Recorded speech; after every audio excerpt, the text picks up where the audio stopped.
Hello guys, मैं हूं आपके एजुकेटर माया किची और मैं लेके आई हूं आपके लिए BSc first year cell biology का एक बहुत ही इम्पोर्टेंट टॉपिक।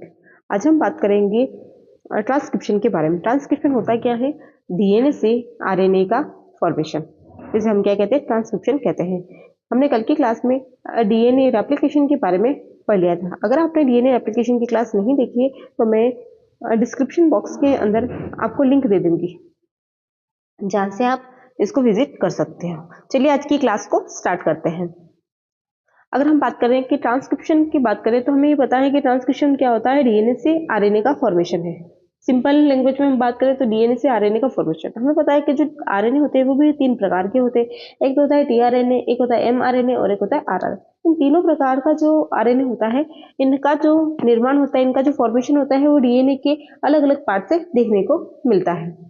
अगर हमें ट्रांसक्रिप्शन करवाना है तो इस ट्रांसक्रिप्शन के लिए हमें कुछ एंजाइम्स की आवश्यकता होती है। तो कौन कौन से एंजाइम्स और कौन कौन सी चीज़ों की आवश्यकता होती है उसकी बात करते हैं। तो ट्रांसक्रिप्शन के लिए हमें सबसे पहले ट्रांसक्रिप्टेज की आवश्यकता होती है। ट्रांसक्रिप्टेज एंजाइम की आवश्यकता होती है। उसके ये किस तरह का ट्रांसक्रिप्टेज एंजाइम होता है? जो कि डीएनए डिपेंडेंट आरएनए पॉलीमरेज होता है। ट्रांसक्रिप्टेज जो एंजाइम होता है वो कौन सा होता है? डीएनए डिपेंडेंट आरएनए पॉलीमरेज होता है। फिर उसके अलावा हमें क्या चाहिए? कुछ राइबो न्यूक्लियोटाइड ट्राइफॉस्फेट चाहिए। वो कौन कौन से हो सकते हैं? जैसे कि हमारे एटीपी हो जाएंगे, जीटीपी हो जाएगा, सीटीपी हो जाएगा, यूटीपी हो जाएगी। इनकी आवश्यकता होती है। तो नोट्स में पढ़ते हैं। ट्रांसक्रिप्शन डीएनए में उपस्थित आनुवंशिक सूचनाओं का आरएनए में स्थानांतरण अनुलेखन कहलाता है। अर्थात अनुलेखन वह क्रिया है जिसमें डीएनए से आरएनए का निर्माण होता है। आरएनए 3 प्रकार के होते हैं। ये तीनों का संश्लेषण आरएनए के अलग अलग क्षेत्रों के द्वारा होता है। अनुलेखन हेतु एक विशिष्ट एंजाइम ट्रांसक्रिप्टेज अर्थात डीएनए निर्भर RNA polymerase, DNA dependent RNA polymerase तथा ribonucleotide triphosphate, ATP, GTP, CTP तथा यूटीपी की आवश्यकता होती है, क्योंकि यही तो जुड़ेंगे जिससे क्या बन जाएगा? हमारे आरएनए देखने को मिलेगा। अगर डीएनए के लिए होता तो इसके आगे डी एटीपी लिखा होगा ना, इस तरह से। पर आरएनए के लिए केवल एटीपी, जीटीपी, सीटीपी और यूटीपी लिखा होता है। इनका फुल फॉर्म पूछा जाए तो भी ध्यान में रखना है कि एटीपी का फुल फॉर्म क्या है? Adenosine triphosphate. वैसे जीटीपी का फुल फॉर्म क्या होगा? ग्वारोसिन ट्राइफॉस्फेट। और सीटीपी का फुल फॉर्म क्या है? Cytosine triphosphate. यूटीपी का फुल फॉर्म क्या है? Uracil triphosphate. तो इनकी आवश्यकता होती है। यहाँ पर टीटीपी की आवश्यकता क्यों नहीं है? क्योंकि ये डीएनए में पाया जाता है, ना कि आरएनए में पाया जाता है। क्योंकि डीएनए के आरएनए के अंदर थाइमिन के स्थान पर क्या पाया जाता है? यूरेसिल पाया जाता है। फिर बात करते हैं कि हम इसकी बात करें कि आरएनए पॉलीमरेज। ये जो आरएनए पॉलीमरेज होता है ये जो होता है वो प्रोकैरियोटिक और यूकैरियोटिक दोनों के अंदर देखने को मिलता है। चाहे वो कोशिका प्रोकैरियोटिक हो, चाहे वो कोशिका यूकैरियोटिक हो, दोनों के अंदर क्या देखने को मिलता है? ये प्रेजेंट देखने को मिलता है। बट जो प्रोकैरियोटिक और यूकैरियोटिक में जो इसका स्ट्रक्चर होता है वो और इसका जो फंक्शन होता है वो क्या होता है? अलग अलग होता है।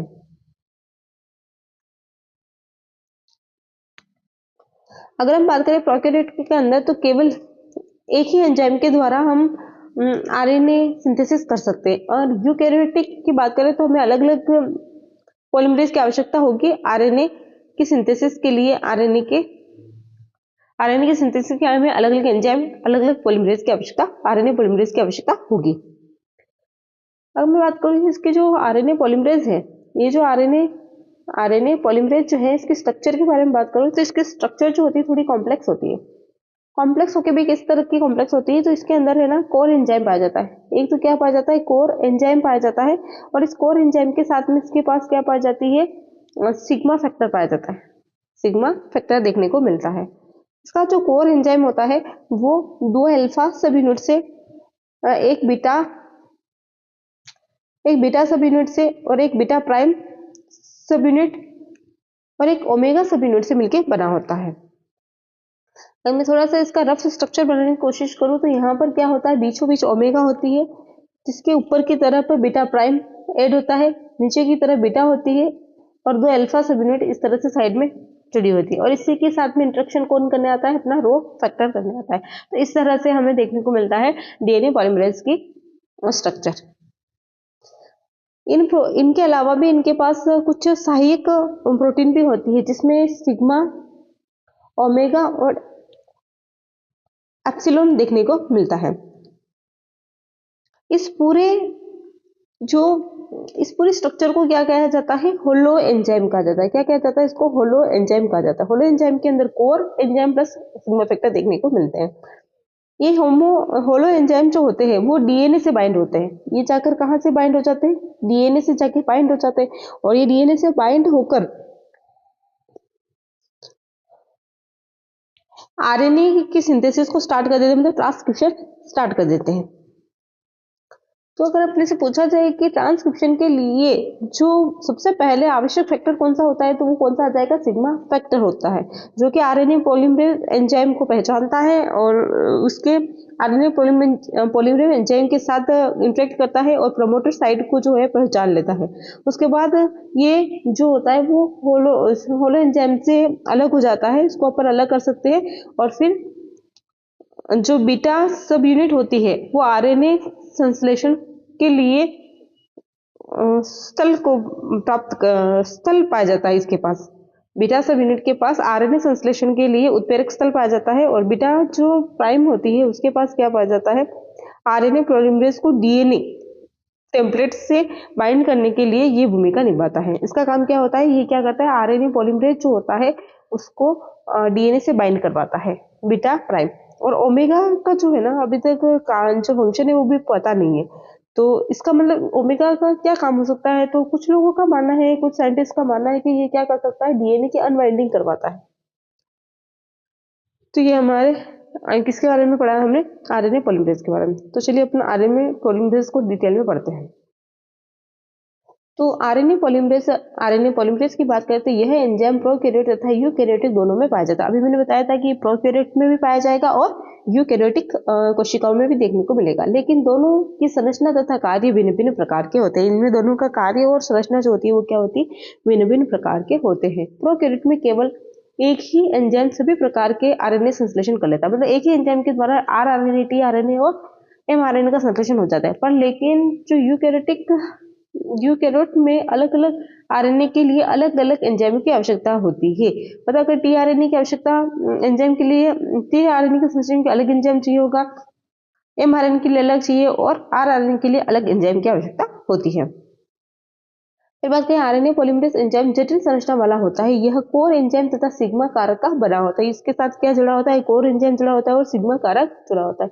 इसका केंद्रीय भाग 4 पॉलीपेप्टाइड श्रृंखलाओं का बना होता है, जिसमें से कौन सी होती है, दो अल्फा इकाई होती है, एक बीटा होती है, एक बीटा प्राइम उप इकाई होती है, और बीच में क्या होता है, ओमेगा होता है। इसके अलावा सहायक प्रोटीन भी पाई जाती है, जैसे कि सिग्मा, ओमेगा और एप्सिलॉन पाया जाता है। सहायक प्रोटीन के रूप में एक तो होता है सिग्मा, और एक होते हैं ओमेगा, और एक पाया जाता है एप्सिलॉन पाया जाता है। ये देखने को मिलती है। तो ओमेगा हमने अभी स्ट्रक्चर में देखा था, और सिग्मा फैक्टर जो होता है इसके साथ इंटरेक्शन करता है। ये जो संपूर्ण होलो एंजाइम डीएनए के विशिष्ट प्रमोटर स्थलों से बंधित होकर आरएनए का अनुलेखन करते हैं। सिग्मा कारक आरएनए पॉलीमरेज एंजाइम द्वारा प्रमोटर की पहचान में सहायक होता है। सिग्मा कारक क्या करता है कि आरएनए पॉलीमरेज एंजाइम के द्वारा प्रमोटर जो होता है उसको पहचानने में मदद करता है। इसे होलो एंजाइम से पृथक किया जा सकता है। जब अपनी जो श्रृंखला होगी उसका एलोंगेशन हो जाता है, आरएनए बहुत ज्यादा लंबा बढ़ जाता है, तब भी क्या होता है, सिग्मा जो होता है वो आरएनए पॉलीमरेज से अलग हो जाता है, डिसोशिएट हो जाता है। बीटा उप इकाई में आरएनए संश्लेषण हेतु उत्प्रेरक स्थल पाया जाता है। फिर आते हैं बीटा प्राइम उप इकाई आरएनए पॉलीमरेज को डीएनए टेम्पलेट से बांधने की भूमिका निभाता है, और ओमेगा उप इकाई का कार्य ज्ञात नहीं है, लेकिन यह माना जाता है कि आरएनए को खोलने में सहायक होता है, मतलब आरएनए की अनवाइंडिंग करने में सहायक होता है। अभी हाल ही में इसी हवा ने 1992 में आरएनए पॉलीमरेज की संरचना तथा प्रत्येक उप इकाई के बंधन स्थलों को क्रियात्मक मानचित्र द्वारा प्रस्तुत किया। इन्होंने पूरा स्ट्रक्चर दिया था, किसने दिया था, इसी हवा ने दिया था। किस तरह का स्ट्रक्चर दिया था, यहाँ पे अपन देखते हैं कि इन्होंने बताया कि जो आरएनए पॉलीमरेज होता है इसके अंदर ये 2 अल्फा इकाइयां देखने को मिलती है, एक बीटा उप इकाई और एक बीटा प्राइम उप इकाई देखने को मिलती है। उसके साथ ओमेगा सिग्मा और एप्सिलॉन सहायक प्रोटीन के रूप में देखने को मिल सकती है। ये हमारा क्या है, सिग्मा फैक्टर है, जो कि इसके साथ इंटरेक्ट करके इन दोनों मिलकर क्या बनाते हैं, होलो एंजाइम का फॉर्मेशन करते हैं। फिर अपन बात करते हैं कि ये जो डीएनए पॉलीमरेज की जितनी भी सब यूनिट है और इसके जो अदर ट्रांसक्रिप्शन फैक्टर है उनके क्या क्या रोल है और कौन कौन से देखने को मिलते हैं। तो पहली बात करें सब यूनिट, वो हमें देखने को मिलती है अल्फा। इसका स्ट्रक्चरल जीन जो होता है वो कौन सा होता है, RPO-A। और इसकी मैप पोजीशन कौन सी होती है, 72 होती है। इसका मोलिकुलर वेट जो होता है 36,000 होता है और इसका फंक्शन 36,000 डाल्टन होता है। इसका जो फंक्शन होता है वो क्या होता है, इनिशिएशन होता है, मतलब जो ट्रांसक्रिप्शन है उसको शुरू करना इसका फंक्शन है। फिर आते हैं बीटा की, तो इसका स्ट्रक्चरल जीन जो होता है RPO-B होता है और इसका मैप पोजीशन जो होता है 90 होता है। मोलिकुलर वेट जो होता है इसका 1,50,000 होता है। और इसका फंक्शन की बात करूँ तो ये इनिशिएशन भी करवा सकता है, मतलब ट्रांसक्रिप्शन को स्टार्ट भी कर सकता है, इलोंगेशन उसका दीर्घीकरण भी कर सकता है आरएनए का, और टर्मिनेशन वापस से ट्रांसक्रिप्शन का समापन भी कर सकता है। फिर आता है बीटा प्राइम। इसका जो स्ट्रक्चरल जीन होता है वो कौन सा होता है, RPO-C, और इसका मैप पोजीशन होता है वो भी 90 होता है। इसका मोलिकुलर वेट जो होता है 1,60,000 होता है और इसका काम क्या होता है, इनिशिएशन का ही होता है, शुरुआत करने का होता है। फिर आता है सिग्मा 70। ये RPO-D इसका स्ट्रक्चरल जीन होता है। इसका मैप पोजीशन 60 होता है और इसका मोलिकुलर वेट की बात करूँ तो 83,000 देखने को मिलता है और इसका भी काम क्या होता है, इनिशिएशन करना। फिर इसके बाद हम बात करते हैं सिग्मा 32। इसका स्ट्रक्चरल जीन होता है RPO-H और इसका मैप पोजीशन होता है 76। मोलिकुलर वेट की बात करूँ तो 32,000 होता है। इसका जो काम होता है वो होता है इनिशिएशन, शुरुआत तो करवाता है। इसके अलावा ये क्या करता है, हीट शॉक रिस्पॉन्स अनवाइंडिंग, जैसे ही हम डीएनए को गर्म करते हैं तो उस टाइम पर ये अनवाइंडिंग करवाने में मदद करता है। फिर ओमेगा की बात करें तो इसकी स्ट्रक्चरल जीन होती है RPO-Z और इसका जो मैप पोजीशन होता है 82। इसका ना तो मोलिकुलर वेट पता है और ना ही इसके फंक्शन के बारे में भी पता है, पर ये अनवाइंडिंग में मदद कर सकता है, ऐसा कुछ साइंटिस्ट मानते हैं। फिर अपन बात करते हैं, एक फैक्टर आता है जिसका नाम है CRP। CRP की फुल फॉर्म क्या है, इसकी फुल फॉर्म होती है cyclic AMP adenosine monophosphate receptor protein. इसकी फुल फॉर्म क्या होती है, साइक्लिक AMP रिसेप्टर प्रोटीन। तो ये जो होता है इसका स्ट्रक्चरल जीन जो होता है वो कितना होता है, CRP होता है और इसका मैप पोजीशन कितना होता है, 73 होता है। इसका मोलिकुलर वेट जो होता है 22,500 होता है और ये क्या करता है, इनिशिएशन इन्हांसमेंट करता है, मतलब ये उत्प्रेरित करता है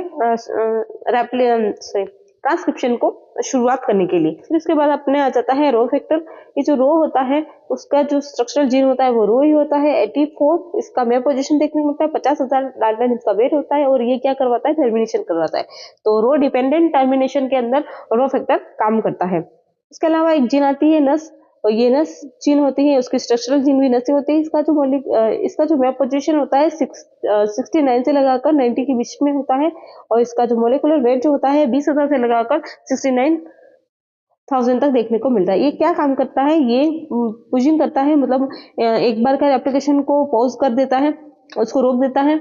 उसके अलावा ट्रांसक्रिप्शन करवाता है, उसके अलावा ये क्या करवाता है, टर्मिनेशन भी करवाता है। इसके बाद आगे एक प्रोटीन होती है जो ग्रे सब यूनिट आती है और ग्रे जो इसकी स्ट्रक्चरल प्रोटीन होती है वो ग्रे ही होती है। 72 जो होता है इसका मैप पोजीशन होता है 17,000 डाल्टन जो इसका मोलिकुलर वेट होता है और ये क्या करता है, 3 prime to 5 prime RNA hydrolysis करवाता है, मतलब आरएनए से हाइड्रोजन को रिमूव करवाता है और प्रूफ रीडिंग में मदद करती है। तो ये तो हो गए किसके, आरएनए पॉलीमरेज के फंक्शंस के बारे में। अब हम बात करते हैं कि प्रोकैरियोटिक में अनुलेखन ट्रांसक्रिप्शन कैसे होता है। तो ट्रांसक्रिप्शन इन प्रोकैरियोट्स कि हमने भी देखा था कि सेल जो होती है वो दो प्रकार की होती है, एक तो यूकैरियोटिक होती है और एक प्रोकैरियोटिक होते हैं। तो प्रोकैरियोटिक और यूकैरियोटिक में अलग अलग प्रकार से हमें ट्रांसक्रिप्शन देखने को मिलेगा। अगर मैं बात करें प्रोकैरियोटिक के अंदर, तो इसका जो अनुलेखन की क्रिया जो होती है विशिष्ट प्रमोटर स्थल से ही प्रारंभ होती है, मतलब स्पेशल प्रमोटर स्थल होता है जहां से क्या होता है, ट्रांसक्रिप्शन जो होता है वो स्टार्ट होता है। डबल स्ट्रैंडेड डीएनए का केवल एक ही सूत्र अनुलेखन में भाग लेता है, जैसे कि ये पूरा डीएनए है और इस डीएनए का केवल एक ही जो स्ट्रैंड होता है वो क्या करता है, ट्रांसक्रिप्शन में भाग लेता है। नीचे वाला उसके अलावा 5x174 वायरस में डीएनए का केवल एक ही सूत्र अनुलेखन द्वारा आरएनए का निर्माण करता है, पर जो 5174 है उसमें भी क्या होता है, डीएनए का एक ही जो सूत्र होता है आरएनए का फॉर्मेशन करता है। हम देखते हैं कि ये जो जैसे कि यहाँ पर डीएनए है और यहाँ पर क्या देखने को मिलता है हमें, आरएनए पॉलीमरेज। ये जो आरएनए पॉलीमरेज है वो क्या करता है, डीएनए इसका पूरा मोर कॉम्प्लेक्स है और इस कॉम्प्लेक्स के साथ कई सारी प्रोटीन्स वगैरह इंटरेक्शन करके क्या करती है, एक होलो एंजाइम बना लेती है। और ये जो होता है वो क्या होता है, प्रिमनोक बॉक्स इसके अंदर देखने को मिलता है। ये क्या करता है, इस डीएनए की अनवाइंडिंग करता जाता है और इस तरह से यहाँ से आरएनए का फॉर्मेशन होता जाता है। आरएनए का फॉर्मेशन इस साइड में दिखने को मिल रहा है और यहाँ पर क्या है, आरएनए पॉलीमरेज। तो ये आप देख ही सकते हो कि किस तरह से ये काम कर रहा है।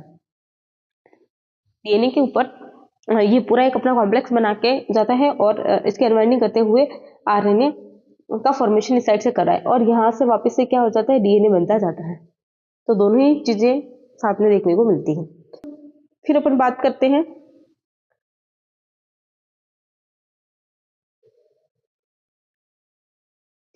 करते हैं कि दूसरी तरफ जो फेज होता है तथा T4 जो फेज है ना,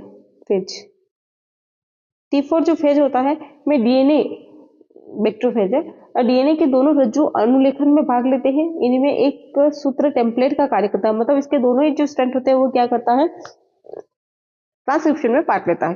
डीएनए का जो सूत्र टेम्पलेट का कार्य करता है उसे सेंस स्ट्रैंड कहते हैं तथा शेष भाग को एंटीसेंस सूत्र कहा जाता है, एंटीसेंस स्ट्रैंड कहते हैं। जो रेप्लिकेशन के अंदर जो ट्रांसक्रिप्शन के अंदर भाग लेता है उसको तो हम क्या कहते हैं, सेंस स्ट्रैंड कहते हैं और जो नहीं लेता है उसको हम क्या कहते हैं, एंटीसेंस स्ट्रैंड के नाम से जाने जाते हैं। और जो ट्रांसक्रिप्शन में भाग लेता है वो क्या कहलाता है, डीएनए टेम्पलेट भी कहलाता है। अब बात करते हैं कि जो अब हम बात करते हैं जो कि ट्रांसक्रिप्शन जो होता है, जो हमारा ट्रांसक्रिप्शन होता है उसमें 3 प्रोसेस देखने को मिलती है। एक तो प्रोसेस देखने को मिलती है इनिशिएशन, दूसरी प्रोसेस होती है इलोंगेशन और तीसरी प्रोसेस का नाम क्या है, टर्मिनेशन। सबसे पहले बात करते हैं इनिशिएशन की। तो इनिशिएशन के अंदर हमें पता है कि क्या होता है, प्रमोटर्स जो साइट होती है उस पर आरएनए पॉलीमरेज और सिग्मा फैक्टर आकर इंटरेक्शन करते हैं और उस पर बाइंड हो जाते हैं। जैसा ही ये दोनों इनकी बाइंडिंग होती है तो जो सिग्मा फैक्टर होता है वो क्या होता है, रिमूव हो जाता है, क्योंकि इसमें इसको आरएनए पॉलीमरेज से पृथक किया जाता है। ये क्या करवाने में काम करता है, प्रमोटर साइड से आरएनए पॉलीमरेज को बाइंड करने के लिए यहाँ पे ज्वाइन होता है। जैसे ही बाइंड होता है वैसे ही क्या हो जाता है, डिसोशिएट हो जाता है, ये बाहर निकल गया। इसके बाहर निकलने के बाद आरएनए पॉलीमरेज होता है वो आगे की तरफ बढ़ना चाहता है। जैसे ही टर्मिनेशन वाला सीक्वेंस देखने को मिलता है और क्या हो जाता है, उसका टर्मिनेशन हो जाता है। टर्मिनेटर के अंदर कौन से टर्मिनल कोडोन देखने को मिलते हैं और उन कोडोन की वजह से जैसे वो सीक्वेंस आता है तो क्या होता है, ये टर्मिनेट हो जाता है। टर्मिनेट होने के बाद जो आरएनए पॉलीमरेज होता है उसे कौन बाइंड कर जाता है, रो फैक्टर जो होता है पहले से बाहर साइटोप्लाज्म में मौजूद होता है, वो आकर क्या हो जाता है, आरएनए पॉलीमरेज से बाइंड होकर आरएनए पॉलीमरेज को डीएनए से रिमूव करवा देता है और आरएनए को भी रिमूव करवा देता है। फिर इस आरएनए की आगे जाके प्रोसेसिंग होती है और भिन्न भिन्न प्रकार के आरएनए का फॉर्मेशन हो जाता है। अब बात करें कि अनुलेखन की क्रिया 3 पदों में पूर्ण होती है।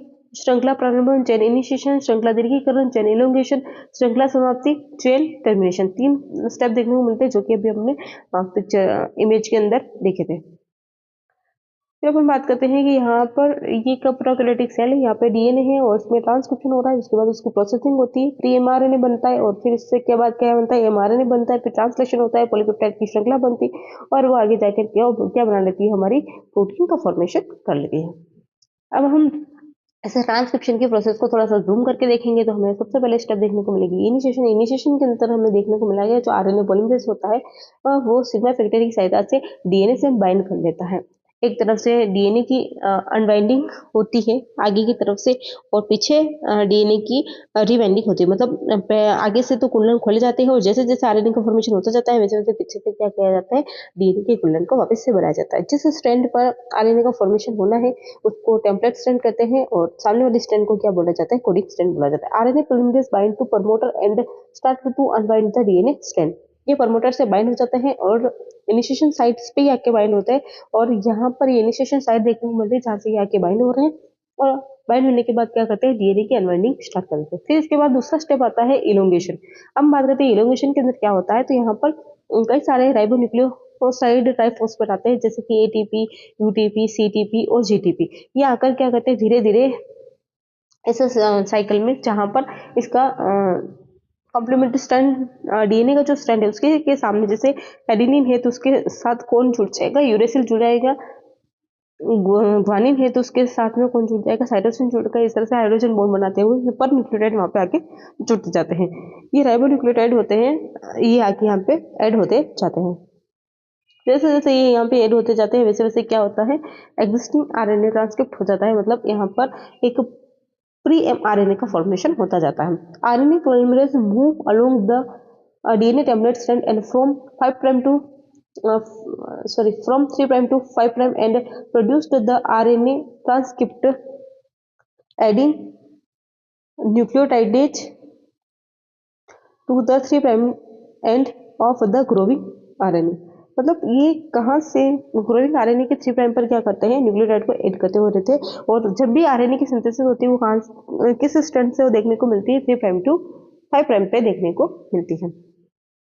ये डायरेक्शन क्या होती है, डायरेक्शन ऑफ ट्रांसक्रिप्शन देखने को मिलता है। इसके बाद थर्ड प्रोसेस जो होती है वो हमारी कौन सी देखने को मिलती है, टर्मिनेशन देखने को मिलता है। और टर्मिनेशन के अंदर हम देखते हैं कि जैसे ही आरएनए जो होता है वो कहाँ चला जाता है, टर्मिनल सीक्वेंस पे पहुंच जाता है, तो वहां पे रो फैक्टर जो आता है वो जुड़ जाता है और डीएनए पॉलीमरेज को रिमूव करवा देता है अपने से बांध के, और आरएनए जो होता है वो भी अलग हो जाता है। When RNA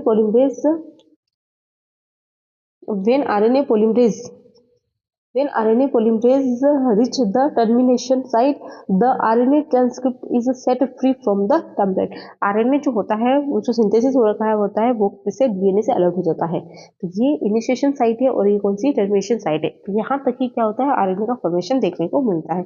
the RNA has the same base sequence as the DNA coding strand but with U stand of T. मतलब यहाँ पर डीएनए और आरएनए के अंदर सेम कोडिंग स्ट्रैंड देखने को मिलते हैं, केवल थाइमिन की जगह पर यहाँ पर आरएनए में क्या देखने को मिलता है, यूरेसिल देखने को मिलता है। ये बात हमें देखने को मिली। अब बात करते हैं इनकी एक एक प्रोसेस को डीपली पढ़ते हैं।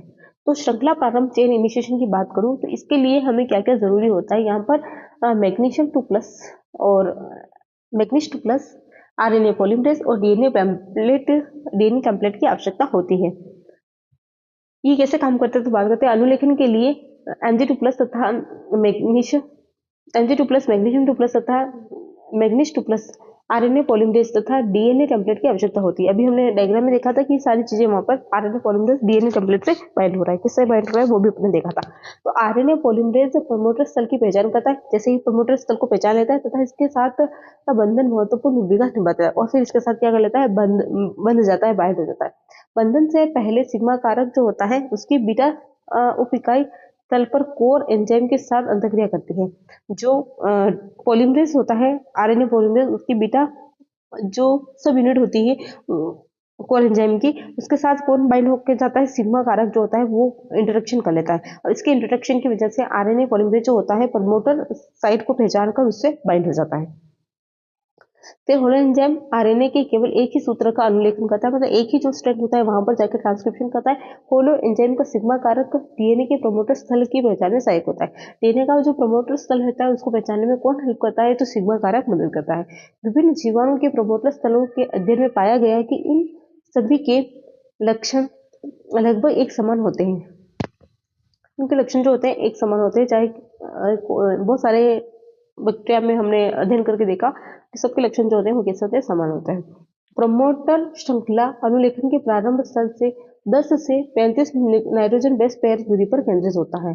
जो प्रमोटर श्रृंखला होती है, जो स्थल जो इनिशिएशन पॉइंट हमें देखने को मिला है यहाँ पर, तो उससे कितनी दूर पर है ना प्रमोटर स्थल देखने को मिलता है, तो यहाँ से 10 से 35 जो होता है इतनी दूर पर देखने को मिलता है। और ये जो 10 न्यूक्लियोटाइड की श्रृंखला होती है इस बीच में, उस न्यूक्लियोटाइड की श्रृंखला को हम क्या बोलते हैं, ट्रिपनोव बॉक्स के नाम से जानते हैं। तथा जो 35 न्यूक्लियोटाइड की श्रृंखला जो होती है वो क्या कहलाती है, रिकॉग्नाइज साइट कहलाती है। 35 जो न्यूक्लियोटाइड की जो श्रृंखला होती है वो क्या होती है, रिकॉग्नाइज सीक्वेंस कहलाता है। तो यह यहाँ पर देखने को मिलता है। उसके बाद हम बात करते हैं कि जो ये जो 35 जो होते हैं 35 क्षार नाइट्रोजन बेस होते हैं, वो यहाँ पर होते हैं, अपस्ट्रीम पर स्थित होते हैं, मतलब ऊपर आगे की तरफ देखने को मिलते हैं। जैसे कि ये नहीं चल रहा है, इसके अपस्ट्रीम पर देखने को मिलता है, आगे की तरफ क्या देखने को मिलते हैं, 35 पर क्षार युग्म को देखने को मिलते हैं, जो क्या कहलाता है, रिकॉग्नाइज्ड सीक्वेंस कहलाता है। आरएनए पॉलीमरेज जो होता है वो क्या करता है, इन स्थलों को पहचान लेता है, वहां पर क्या आरएनए पोल जो होता है, आरएनए जो पॉलीमरेज होता है वो आकर यहाँ पर बाइंड कर जाता है। और आरएनए पॉलीमरेज होता है अलग अलग प्रकार से बाइंड करता है प्रोमोटर स्थल के साथ। कुछ प्रोमोटर स्थल जो ऐसे भी होते हैं, उनके वहां पर आरएनए पॉलीमरेज को बाइंड करने के लिए एक प्रोटीन की आवश्यकता होती है, जिसका नाम है सीआरपी प्रोटीन। ये सीआरपी प्रोटीन कौन से होती है, cyclic AMP adenosine monophosphate receptor protein होती है। तो पॉलीमरेज जो होते हैं, आरएनए पॉलीमरेज की जगह पर कौन बाइंड हो सकता है, सीआरपी प्रोटीन जो होती है प्रमोटर स्थलों पर आकर बाइंड होते हैं, कुछ प्रमोटर स्थलों पर। बाकी सब में तो कौन आते हैं, आरएनए पॉलीमरेज आई की ही बाइंड होते हैं। अब बात करते हैं जो हमारी जो चेन है, हमारा जो डीएनए है, वो पूरा का पूरा अनवाइंडिंग नहीं होता है, केवल कितने 6 से 10 नाइट्रोजन बेस जो होते हैं उनकी अनवाइंडिंग होती है। और यहाँ से क्या होता है, आरएनए पॉलीमरेज जो होता है जुड़ जाता है और जुड़कर आगे की तरफ मूव करता रहता है। जैसे जैसे ये आगे बढ़ता है, जो इसका जो सिग्मा फैक्टर होता है वो क्या करता है, आरएनए जो डुप्लेक्स है, आरएनए डुप्लेक्स को खोलता रहता है। जैसे जैसे वो खोलता रहता है और पीछे पीछे आरएनए पॉलीमरेज चलता रहता है। आरएनए की सिंथेसिस जो होती है वो 5 प्राइम सीरीज से स्टार्ट होती है, जहां पर हमारे क्या एटीपी जीटीपी ये सब आकर बंधित होते रहते हैं, मतलब ये सब आके ऐड होते रहते हैं और आरएनए की संश्लेषण होता रहता है। डीएनए के तो 3 प्राइम से 5 प्राइम स्ट्रैंड पे ही आरएनए पॉलीमरेज आके बाइंड होता है, पर इसकी जो सिंथेसिस होती है वो कैसे होती है, 5 प्राइम टू 3 प्राइम होती है। 5 प्राइम टू 3 प्राइम आरएनए की सिंथेसिस देखने को मिलती है। आरएनए जो बनता है वो 5 प्राइम टू 3 प्राइम बनता है। फिर हम बात करते हैं कि जैसे जैसे जैसे मतलब जैसे अनुलेख जो ट्रांसक्रिप्शन है वो ट्रांसक्रिप्शन जो है वो एंडिंग पे आता है, तो दूसरा जो आरएनए पॉलीमरेज होता है वो प्रोमोटर स्थल के साथ बाइंडिंग हो जाता है, मतलब ये अलग हो गया तो वापस से दूसरा आके यहाँ पर बाइंड हो जाता है। इसके रिमूव होते ही दूसरा आके यहाँ पे बाइंड हो जाता है और ये प्रक्रिया बार बार चलती ही रहती है।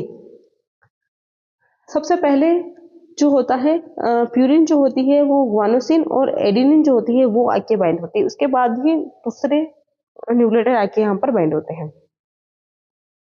तो इस तरह से क्या होता है, जो चेन जो होती है उसका इनिशिएशन देखने को मिलता है। चलिए देखते हैं। तो ट्रिब्नो बॉक्स सभी यूकैरियोटिक प्रोमोटर में पाया जाता है। इस प्रकार 35 क्षेत्र ट्रांसक्रिप्शन स्थल से 35 क्षार युग्म अपस्ट्रीम स्थित होते हैं। आरएनए पॉलीमरेज प्रोमोटर स्थलों की पहचान करके इससे बंधित हो जाता है। आरएनए पॉलीमरेज को प्रोमोटर स्थल के साथ अलग अलग प्रकार से बंधन जो होता है वो अलग अलग प्रकार से होता है। कुछ प्रमोटर स्थलों पर पॉलीमरेज एंजाइम के स्थान पर CRP cyclic AMP receptor protein बंधित होती है। श्रृंखला प्रारंभ में संपूर्ण डीएनए नहीं खुलता है, बल्कि 6 से 10 तक क्षार युग्म खुलते हैं तथा आरएनए पॉलीमरेज उपयुक्त प्रमोटर स्थल का पहचान करता है। संभवतः जो सिग्मा कारक आरएनए डुप्लेक्स को खोलता है, सिग्मा कारक जो होता है वो आरएनए डुप्लेक्स को खोलने में सहायक होता है। आरएनए संश्लेषण 5 प्राइम सिरे से प्रारंभ होता है, जहां पर एटीपी तथा जीटीपी प्रोमोटर स्थल पर आगे जुड़ते हैं। सबसे पहले प्यूरिन आगे जुड़ते हैं तो बंधी हो जाती है। जो ही अनुलेखन समाप्त होता है दूसरा पॉलीमरेज इसी प्रमोटर के साथ बंधित हो जाता है। अनुलेखन में संश्लेषित प्रथम क्षार हमेशा प्यूरिन के रूप में पीपीपी जी तथा पीपीपी ए होता है।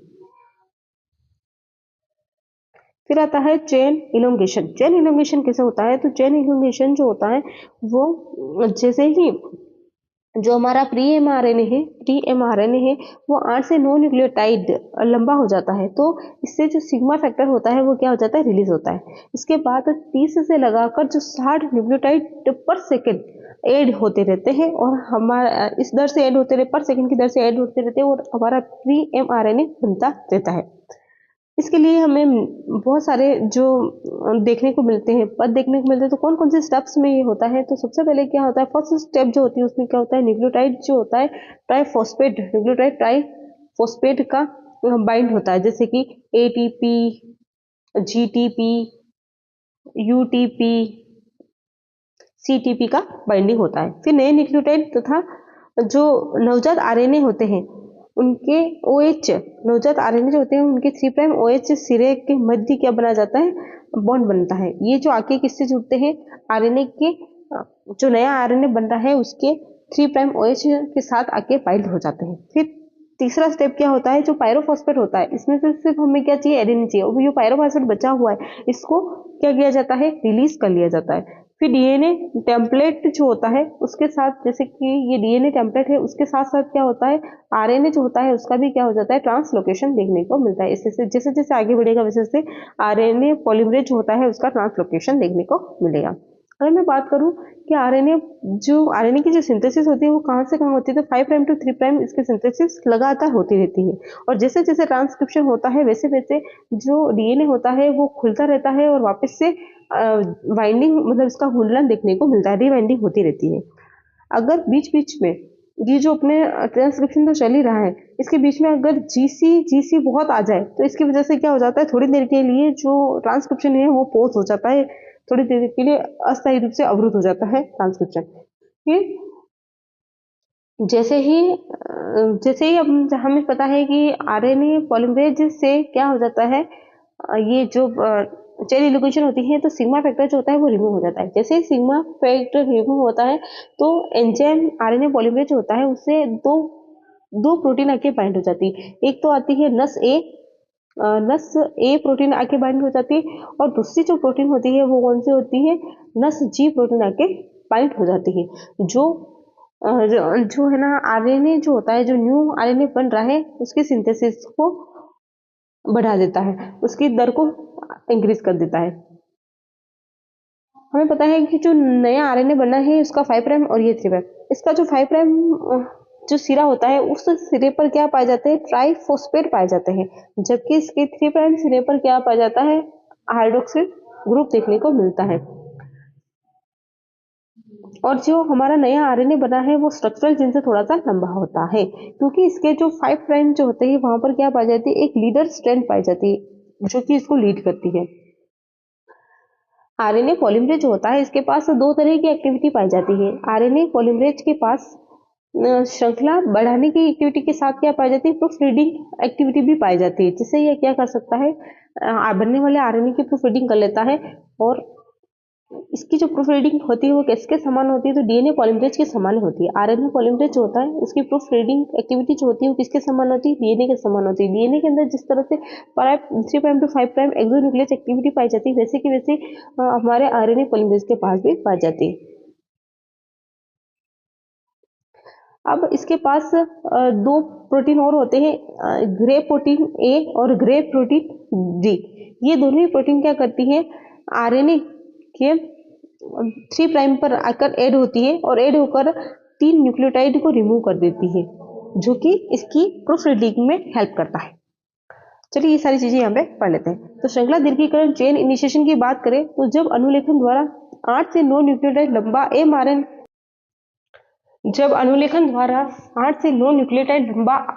mRNA संश्लेषित हो जाता है तो सिग्मा कारक स्वतंत्र हो जाता है। इसके पश्चात 30 से 60 न्यूक्लियोटाइड पर सेकंड की दर से अनुलेखन द्वारा mRNA बनाता है। श्रृंखला का दीर्घीकरण निम्न पदों में संपन्न होता है। पहला पद जो होता है न्यूक्लियोटाइड ट्राइफॉस्फेट पद, नए न्यूक्लियोटाइड तथा नवजात आरएनए श्रृंखला के 3' OH सिरे के मध्य बंध निर्माण होता है। पायरोफॉस्फेट का निर्मुक्त होना। और चौथा स्टेप क्या होता है, डीएनए टेम्पलेट सहित पॉलीमरेज का ट्रांसलोकेशन किस तरह से होता है वो मैं अपने अभी को डायग्राम बना के दिखा दूं। इस प्रकार यह प्रक्रम सतत रूप से 5' to 3' दिशा में चलता रहता है। जो जो अनुलेखन होता रहता है खुला हुआ आरएनए पुनः बंधित हो जाता है तथा तीसरे छोर की ओर खुलता जाता है। डीएनए टेम्पलेट पर आरएनए का संश्लेषण सतत रूप से नहीं होता है, बल्कि बीच बीच में जीसी की बहुलता युक्त विषांति पाउज अवस्था पाई जाती है, जिसके कारण अनुलेखन अवरुद्ध हो जाता है। जैसे मैंने बताया था ना, जीसी बहुत आ जाए तो क्या हो जाता है, एक बार के लिए ट्रांसक्रिप्शन जो होता है वो रुक जाता है। यह माना जाता है कि सिग्मा कारक के स्वतंत्र होने के पश्चात दो जीन आती है, नस ए तथा नस जी प्रोटीन कोर एंजाइम के साथ बंधित हो जाती तथा दीर्घीकरण की दर को रूपांतरित कर देती है।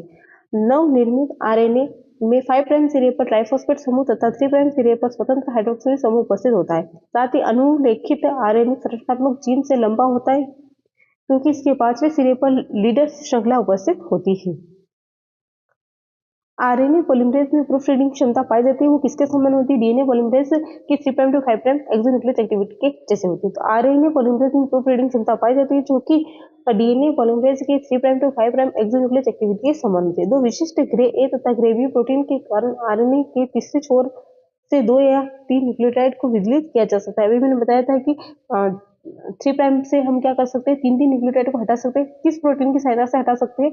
तो ग्रे ए और तथा ग्रे बी की सहायता से हम हटा सकते हैं, जो कि प्रूफ रीडिंग में सहायक होती है।